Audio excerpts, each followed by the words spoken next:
ज्या प्रकारे मागील 70 वर्ष भ्रष्टाचाराचा समानार्थी शब्द काँग्रेस राहिलेला आहे, या काँग्रेसचे सर्वोच्च नेते म्हणजे राहुल गांधी आणि सोनिया गांधी आजपर्यंत मान वर करून पूर्ण देशामध्ये फिरत होते.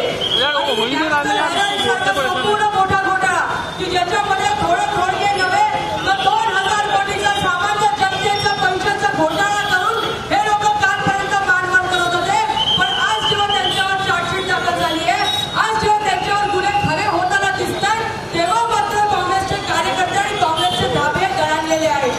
आणि जेव्हा त्यांच्यावर आरोप सिद्ध होताना दिसते, जेव्हा वेळ सांगताय की हे आरोपी आहे, आरोपी होऊ शकतात, तेव्हा मात्र काँग्रेसचे कार्यकर्ते साडसूदपणाचा आव आणून हे लोक ईडीच्या कार्यालयावर, मोदीच्या कार्यालयावर, भाजपच्या कार्यालयावर, इतर सरकारी यंत्रणांच्या कार्यालयावर जाऊन आंदोलन करतायत की त्यांच्या विरोधात कुठलंतरी षडयंत्र केलं जात आहे.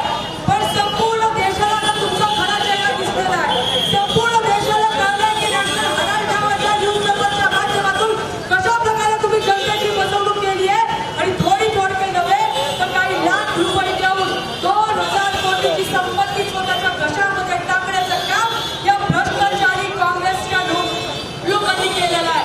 या भ्रष्टाचार करणाऱ्या काँग्रेसच्या लोकांना, या भ्रष्टाचार करणाऱ्या थेट सोनिया गांधी आणि राहुल गांधींना आता जनता माफ करणार नाही.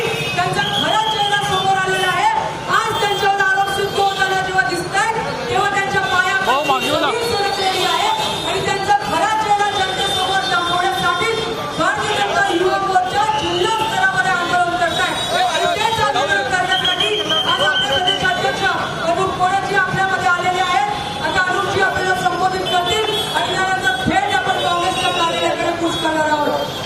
भारत माता की भारत माता की भ्रष्टाचारी सोनिया गांधी हाय हाय, भ्रष्टाचारी राहुल गांधी हाय हाय.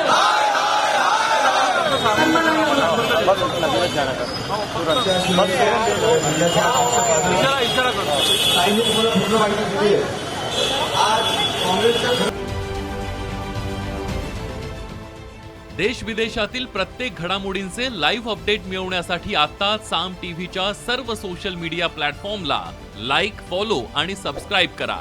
तसंच सर्व नोटिफिकेशनसाठी बेल आयकॉन प्रेस करायला विसरू नका.